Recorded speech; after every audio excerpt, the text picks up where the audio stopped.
Il a donc décidé de se défendre, ou plutôt de contre-attaquer, moins de 24 heures après l'annonce de sa mise en examen. Bonsoir Nicolas Sarkozy. Bonsoir Monsieur Boulot. Merci d'avoir accepté notre invitation. On l'a dit en titre, la justice enquête depuis plusieurs années sur un éventuel financement de votre campagne présidentielle en 2007 par le dictateur libyen Kadhafi. Vous avez été placé sous contrôle judiciaire, nous y reviendrons en détail dans un instant. Mais d'abord, le point complet aussi clair que possible sur ce dossier complexe avec Georges Brenier. Nicolas Sarkozy, on l'a dit, vous avez passé plus de 25 heures en garde à vue dans les locaux de l'Office anticorruption. C'était à Nanterre.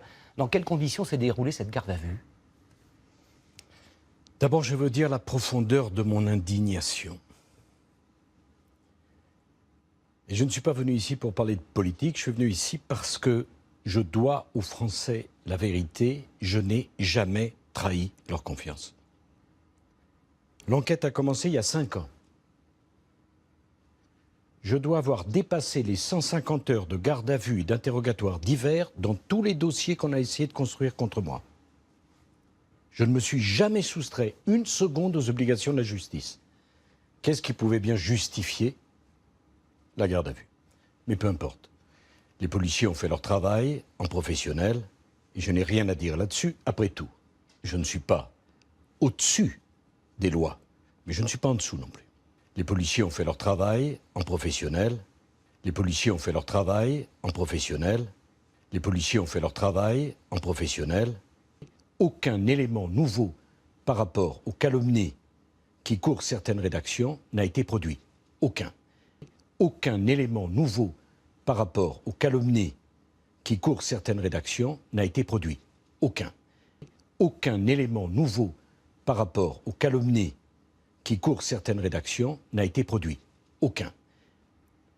On m'interroge sur ma campagne et son financement de 2007. Mais Monsieur Boulot, rappelez-vous, entre 2011 et 2013, j'ai été poursuivi et interrogé sur ma campagne de 2007, cette fois-ci parce qu'elle aurait été financée par du liquide obtenu par abus de faiblesse de ma part sur une vieille dame, c'est l'affaire Bettencourt. Et c'est un autre dossier? Non, ce dossier est fini. Et c'est un autre dossier? Non, ce dossier est fini. Et c'est un autre dossier? Non, ce dossier est fini. Plusieurs années après, on revient sur la campagne de 2007, mais cette fois-ci, elle n'aurait pas été financée par de l'argent extorqué d'une vieille dame, Madame Bettencourt, mais par un ignoble dictateur qui s'appelle Kadhafi. Mais par un ignoble dictateur qui s'appelle Kadhafi. Mais par un ignoble dictateur qui s'appelle Kadhafi. Quel est le candidat qui a jamais vu sa campagne et son financement mis au laser comme moi? Un ignoble dictateur qui s'appelle Kadhafi. Je ne pense pas qu'il ait été mis en garde à vue, tant mieux pour lui. 0,0018%. 0,000000018%. On est bien loin des allégations folles de M. Kadhafi et de Mediapart parlant de 50 millions d'euros. D'abord, on m'impose un contrôle judiciaire, m'intimant l'ordre de ne pas voir M. Takedine. Permettez-moi de vous dire que je n'ai pas envie. Je ne pense pas qu'il ait été mis en garde à vue, tant mieux pour lui. On m'impose un contrôle judiciaire, m'intimant l'ordre de ne pas voir M. Takedine. Permettez-moi de vous dire que je n'ai pas envie. On m'impose un contrôle judiciaire, m'intimant l'ordre de ne pas voir M. Takedine. Permettez-moi de vous dire que je n'ai pas envie. C'est une monstruosité pour que ce dictateur, parmi les plus sanglants qu'ait connu le XXe siècle, ne puisse plus continuer à imposer la terreur à son peuple. Il faut être précis. Le jour de mon élection, le 6 mai 2007, je dis, Ingrid Bettencourt, ces infirmières et ce médecin ont été torturés, violés, battus pendant 8 ans par ce dictateur infâme. C'est l'honneur de la France et c'est à la suite de leur libération que M. Kadhafi est revenu. J'ajoute que je n'étais pas le seul. M. Chirac, 3 ans avant, avait été en Libye. La bande Kadhafi, qui est une bande d'assassins, le père, le fils, le neveu, le cousin, le porte-parole, la maîtresse, le beau-frère, m'agonise d'injures et de calomnies Ça a commencé quand? Les Français doivent le savoir.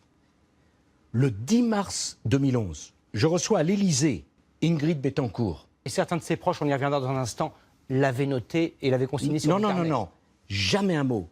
Et alors, parmi ses proches, il y en a un qui est particulièrement salé. C'est le beau-frère. J'ai amené cette dépêche. Monsieur Senoussi m'accuse. Naturellement, je ne l'ai jamais rencontré. Qui est ce sinistre? Vous ne l'avez pas rencontré lors de votre visite en Jamais 2005. je n'ai rencontré monsieur Senoussi, pour la raison simple qu'il avait un mandat d'arrêt international. C'est un monsieur qui m'accuse, les Français doivent le savoir, qui a une moralité très faible, puisqu'il a été condamné en mars 1999 par la Cour d'assises spéciale de Paris à la perpétuité pour avoir été l'ordonnateur et le commanditeur de l'attentat le plus meurtrier qui a visé la France, c'est-à-dire l'attentat sur le vol du TA, pardon, 170 morts, dont 54 Français, plus tout l'équipage. Voilà, entre M. Kadhafi, qui est un dictateur, M. Senoussi, qui est un terroriste condamné, aujourd'hui condamné à mort d'ailleurs, ça n'est que la bande de Kadhafi. La bande Kadhafi, qui est une bande d'assassins. Le père, le fils, le neveu, le cousin, la maîtresse, Ingrid Betancourt, le beau-frère, la maîtresse, le cousin, le neveu, le fils, le père, le beau-frère, le fils, qui est un terroriste condamné, aujourd'hui condamné à mort d'ailleurs. Le père, le fils, le beau-frère. Et alors, parmi ses proches, il y en a un qui est particulièrement salé. C'est le beau-frère, le père, le beau-frère, le fils, le beau-frère, le neveu, Ingrid Betancourt, qui est un terroriste condamné, aujourd'hui condamné à mort d'ailleurs. Le beau-frère, le cousin, le beau-frère, la maîtresse, le beau-frère, le père. Et alors, parmi ses proches, il y en a un qui est particulièrement salé. C'est le beau-frère, qui est un terroriste condamné, aujourd'hui condamné à mort d'ailleurs. Ingrid Betancourt. Ça n'est que la bande de Kadhafi. On m'impose un contrôle judiciaire, m'intimant l'ordre de ne pas voir M. Takedine. Permettez-moi de vous dire que je n'ai pas envie. Les documents, les photos, les transferts, les sociétés, s'il y avait eu 1 centime de financement. Comment se fait-il qu'il n'a rien fait? Mieux, son fils, le sinistre Saïf Kadhafi, déclare le 16 mars 2011 « Sarkozy doit rendre l'argent qu'on lui a donné ». Et il dit « Ingrid Betancourt, nous sommes en mars 2018, il n'y a pas un document, pas une photo, pas un compte, pas une preuve matérielle, il n'y a que la haine, la boue, la médiocrité, la malveillance et la calomnie ». Mais avant, permettez-moi de vous dire que dans cette bande de mafieux qui me calomnient, et décidément, M. Pnenen n'a pas que des amis fréquentables, puisqu'après Tariq Ramadan, le voilà mis avec la bande Kadhafi, il y a le dénommé Takedine. Takedine est un intermédiaire sulfureux qui a fait de la prison, qui a été condamné pour blanchiment et qui a pillé l'État libyen par du liquide ou par des sociétés offshore sur lesquelles il recevait des transferts. C'est une ignominie, ce n'est pas un mensonge. Donc cette scène n'a jamais existé? Monsieur Boulot, permettez-moi d'en apporter la preuve. J'ai et j'apporterai la preuve que, au moins à 4 reprises, cet individu, qui est un malfaiteur, a menti. La première, sur PV de police, ce sinistre Takedine dit « Le 4 mars, il rencontre le fils Kadhafi. » Il ne peut pas se tromper sur la date, parce que le 5, M. Takedine sera arrêté au Bourget avec de l'argent liquide que lui avait remis Saïf Kadhafi pour lui, pas pour qui que ce soit d'autre. Et il raconte l'entretien avec Saïf Kadhafi, M. Takedine. J'ai vu Saïf Kadhafi, et je lui dis « Mais Saïf, c'est vrai ce que tu as dit à Euronews, s'agissant du financement de la campagne de Nicolas Sarkozy ?» Et Saïf dit « Oui, il y a un problème, M. Boulot. c'est que la rencontre entre Takedine et Saïf Kadhafi a eu lieu le 4 mars. L'intervention de Saïf Kadhafi sur Euronews a eu lieu 12 jours plus tard, le 16. Premier mensonge. Deuxième mensonge. Il dit, ce sinistre individu, Ingrid Betancourt, mais il n'a pas de chance, cet escroc. Je n'étais pas à Paris, j'étais à Saint-Quentin. Deuxième ignoble mensonge, factuellement. Troisièmement, il dit qu'il a rencontré mon directeur de cabinet, et comme c'est un homme qui est déséquilibré et qui parle tellement, il faut dire que le nombre de micros qui s'ouvrent à lui est invraisemblable, vraiment on donne la parole à n'importe qui, il dit qu'il a rencontré mon directeur de cabinet, et c'est où ce qu'il dit? Ingrid Betancourt. Il est le beau-frère de Kadhafi. L'autre est le fils de Kadhafi. Le troisième est le cousin de Kadhafi. Quant à Takedine, il a été biberonné, si vous me permettez l'expression, à l'argent de Kadhafi. C'est faux. Où sont les documents bancaires? Où sont les virements? Ce ne Où sont pas sont des virements, les photos? ce serait, le cas échéant, du liquide, pas des virements. Absolument pas. Les commissions ne se passent jamais sous forme de virement. D'abord, les commissions, il n'y a pas de marché. Comment voulez-vous qu'il y ait une commission? Soyez précis. Il y avait des marchés français, des promesses de marchés français, des centrales nucléaires en Libye, par exemple. Absolument pas. Si. Non. Ce projet n'a jamais été avancé, il n'y a jamais eu de discussion, donc il ne peut pas y avoir de commission puisqu'il n'y avait pas de marché. Ces gens-là, qui sont des assassins, des criminels, des délinquants, ne produisent aucune preuve. Kadhafi avait l'habitude de tout enregistrer, de tout photographier. C'était un fou.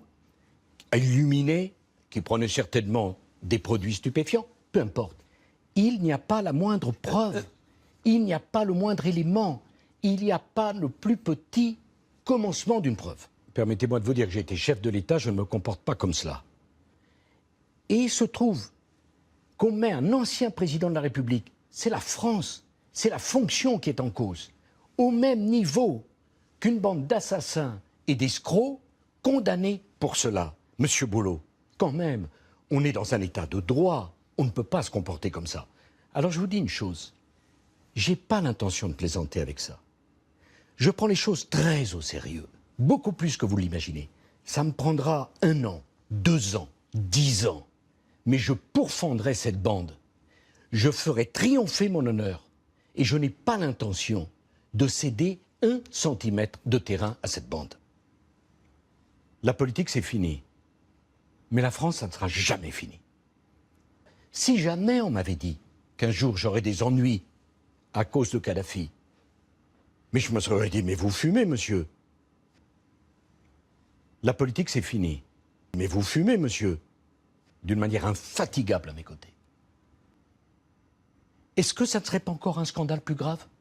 Il faut des preuves. C'est trop grave, monsieur Boulot.